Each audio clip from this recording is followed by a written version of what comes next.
السلام علیکم ورحمۃ اللہ وبرکاتہ۔ سورۃ الانعام آیت نمبر 145۔ اعوذ باللہ السمیع العلیم من الشیطان الرجیم من حمزہ ونفخہ ونفثہ قل لا اجد فیما اوحی الی محرما علی طاعم یطعمہ۔ آپ کہہ دیجئے میں نہیں پاتا اس وحی میں جو میری طرف کی گئی کسی چیز کو حرام کھانے والے پر جو وہ کھائے، الا ان یکون میتۃ او دما مسفوحا او لحم خنزیر، ماں سوائے اس کے کہ وہ مردار ہو یا بہنے والا خون ہو یا خنزیر کا گوشت، فإنہ رجس، یقیناً یہ گندگی ہے، او فسقا، یا یہ نافرمانی ہے، اہل لغیر اللہ بہ، جو اللہ کے جس پر آواز بلند کی گئی ہو اللہ کے غیر کے، فمن اضطر غیر باغ ولا عاد، بس جو کوئی مجبور کر دیا جائے وہ باغی بھی نہ ہو اور وہ عادی بھی نہ ہو، فإن ربک غفور الرحیم، بے شک تیرا رب معاف کرنے والا رحم کرنے والا۔ اے نبی صلی اللہ علیہ وسلم آپ ان سے کہہ دو یہ جو تم نے قسمہ قسم کے اپنی طرف سے حلال و حرام کے بازار گرم کر رکھے ہیں، یہ تو میرے اوپر جو وحی کی گئی اس میں ایسا کچھ نہیں ہے۔ اللہ نے تو کسی اونٹ، کسی گائے، کسی بکری کو حرام نہیں کیا، ہاں الا ان یکون میتا، اگر کوئی ان میں سے مر جائے تو وہ مردار ہونے کی وجہ سے حرام ہے، صائبہ وسیلہ حام ہونے کی وجہ سے حرام ہے، او دما مسفوحا، یا بہنے والا خون۔ بہنے والے خون سے مراد جو گردن پہ چھری چلا کے رگوں سے نکالا، اس کو کہتے ہیں بہنے والا۔ اس کے سوا جو خون ہے نا وہ حرام ہے۔ مثلا گوشت کے اندر آپ گوشت خرید کے لاتے ہیں، اس سے خون رس رہا ہوتا ہے، وہ حرام نہیں ہوتا۔ صرف وہ خون حرام ہے جو آنتوں سے نکلتا ہے، اور یہ مضر صحت ہے۔ اللہ تعالیٰ نے ہمارے اوپر جتنی چیزیں حرام کی یہ سب کی سب مضر صحت تھیں، اور کچھ چیزیں بدن کو نقصان دیتی تھی، کچھ چیزیں اخلاق کو نقصان دیتی تھی، اور کچھ چیزیں انسان کے اندر حیا، غیرت، ان چیزوں کو متاثر کر۔ اللہ تعالیٰ نے وہ چیزیں ہمارے اوپر حرام، اور یہودیوں عیسائیوں پر اللہ تعالیٰ نے کچھ مفید اور پاک اور حلال چیزیں بھی حرام، وہ اس لیے حرام کی تھی کہ اللہ انہیں سزا دینا چاہے بطور سزا۔ ہمارے اوپر اللہ تعالیٰ نے کوئی پاکیزہ چیز، کوئی طیب چیز حرام نہیں، جو حرام کیا وہ مضر ہے، شراب ہے، خنزیر ہے، مردار ہے، بہنے والا خون ہے، یہ سب کے سب۔ اچھا اللہ تعالیٰ نے یہاں پر انداز یہ اختیار کیا کہ جن چیزوں کو تم حرام کہتے ہو وہ تو حرام نہیں، اور جن چیزوں کو تم حلال کہتے ہو یہی تو میری وحی کے اندر حرام ہے۔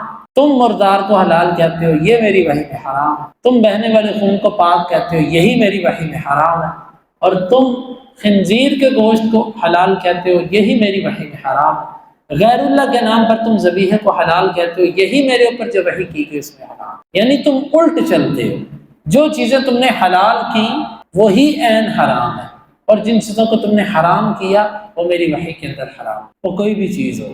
اب یہاں پر ایک سوال پیدا ہوتا ہے، اس آیت کا مطلب یہ بنتا ہے کہ میرے اوپر صرف یہ چیزیں حرام، جبکہ شریعت نے اور بھی کئی چیزیں حرام کی، گدھا حرام کیا، اور اس کے علاوہ پرندوں میں سے ہر وہ پرندہ جو اپنے پنجے سے شکار کرے یہ بھی حرام، درندوں میں سے جو کچلی والا ہوتا ہے جس کے نوکیلے دانت ہوتے ہیں یہ بھی حرام ہوتا ہے۔ حدیث کے اندر آتا ہے کہ کل ذی مخلب من الطیر وکل ذی ناب من السباع، کچلی والا درندوں میں سے اور پنجے سے شکار کرنے والا پرندوں میں سے یہ حرام، جبکہ یہاں پر تو اس کا ذکر نہیں ہے۔ تو اس کے دو جواب ہیں، ایک تو جواب اس کا یہ ہے کہ جس وقت یہ آیت مبارکہ اتری اس وقت یہ چیزیں حرام ہیں، اللہ تعالیٰ نے ان سب چیزوں کو بعد میں حرام کیا۔ تو اس آیت کا معنی یہ ہے کہ اس وقت میرے اوپر جو وحی کی گئی ہے اس میں کچھ بھی حرام نہیں ہے سوائے ان چیزوں۔ اور دوسرا اس کا مطلب یہ ہے کہ اس آیت کا تعلق ہے بہیمۃ الانعام کے ساتھ، کہ ان چیزوں میں سے کچھ میرے اوپر حرام نہیں، ہاں ان چیزوں میں سے یہ چیزیں حرام،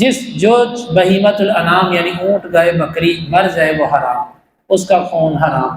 خنزیر کا گوشت کیوں ذکر کیا؟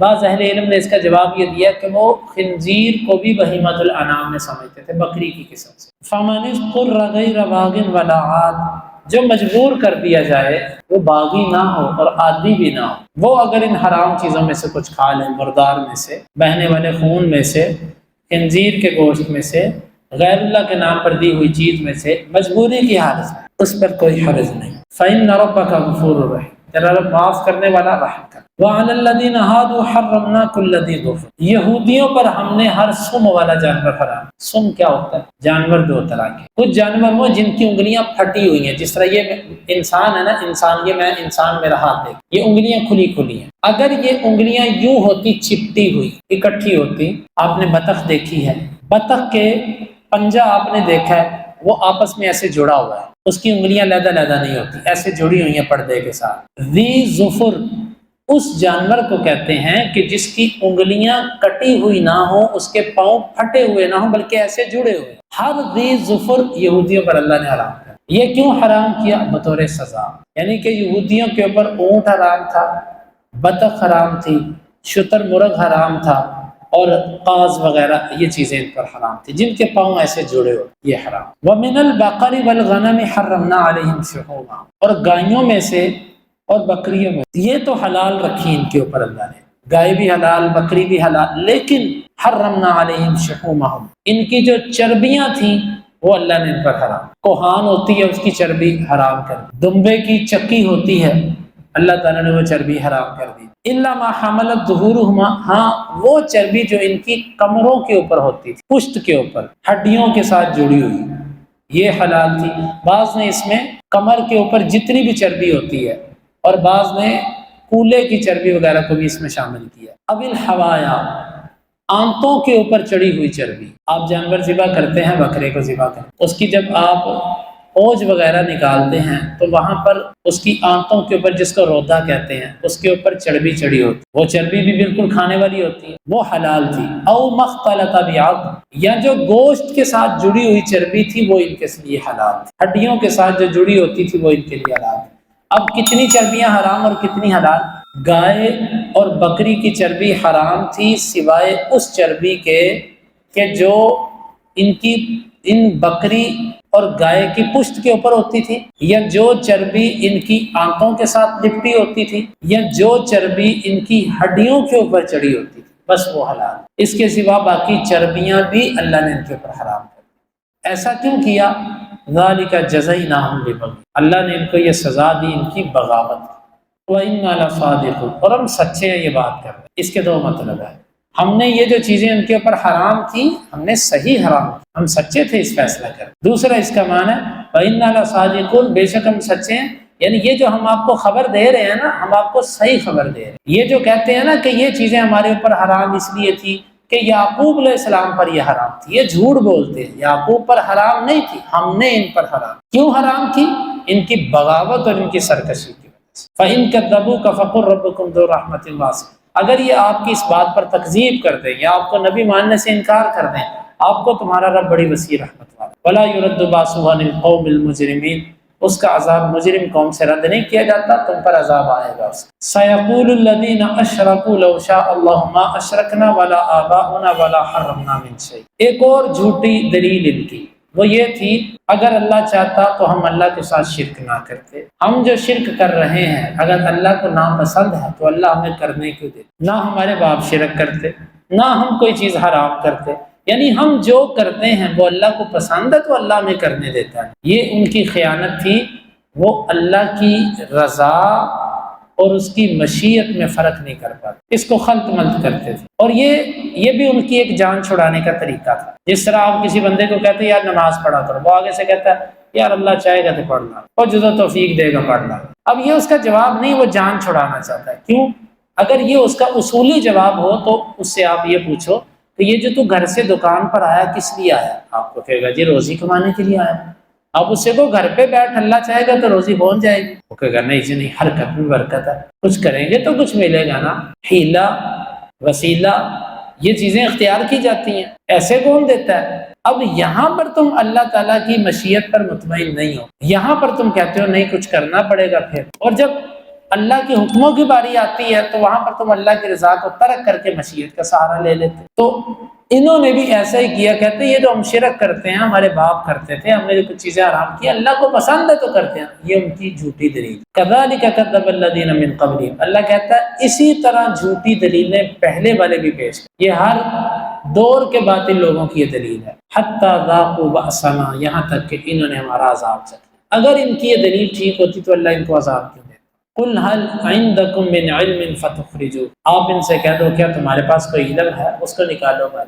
یہ جو تم کرتے ہو یہ کسی علم کی بنیاد پر کیا، لاؤ وہ علم نکالو کون سا ہے۔ ان تتبعون الا الظن وان انتم الا تخرصون، تم تو صرف گمان کی پیروی کرتے ہو اور تم صرف اندازے لگاتے ہو، علم اور دلیل تمہارے پاس کوئی۔ قل فللہ الحجۃ البالغہ فلو شاء لہداکم اجمعین، آپ کہہ دیجئے کہ بلیغ حجت اللہ ہی کے لیے، اصل کامل حجت میرے رب کی، کامل دلیل، ٹھوس دلیل میرے اللہ کی، تمہاری دلیلیں نہیں ہیں، مشرکین کی دلیلیں، بدعتیوں کی دلیلیں نہیں ہوتی، کامل دلیل اللہ اور اس کے رسول کی۔ فلو شاء لہداکم اجمعین، میرا اللہ چاہتا تو تم سب کو ہدایت دیتا، لیکن اس سے چاہا ہی نہیں تم جیسوں کو ہدایت۔ قل ہلم شہداءکم الذین یشہدون ان اللہ حرم ھذا، آپ ان سے کہو تم اپنے گواہوں کو بلاؤ جو گواہی دیں کہ اللہ نے ان چیزوں کو واقعی حرام کیا تھا جن کو تم نے اپنی طرف سے حرام۔ فَإِن شَهِدُوا فَلَا تَشْهَدْ مَعَهُمْ، اگر یہ گواہی دے دیں اللہ سے بغاوت کرتے ہوئے، اللہ پر بہتان باندھتے ہوئے، جھوٹ بول کے کہہ دیں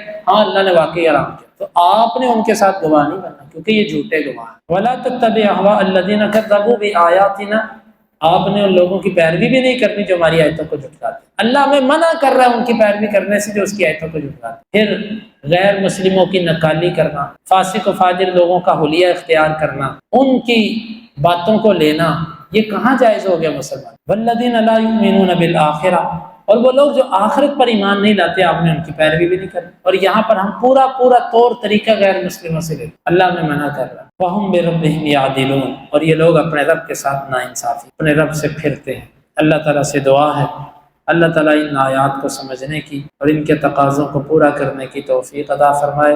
اللہم انفعنا بما علمتنا وعلمنا ما ينفعنا وزدنا علما، وآخر دعوانا ان الحمد للہ۔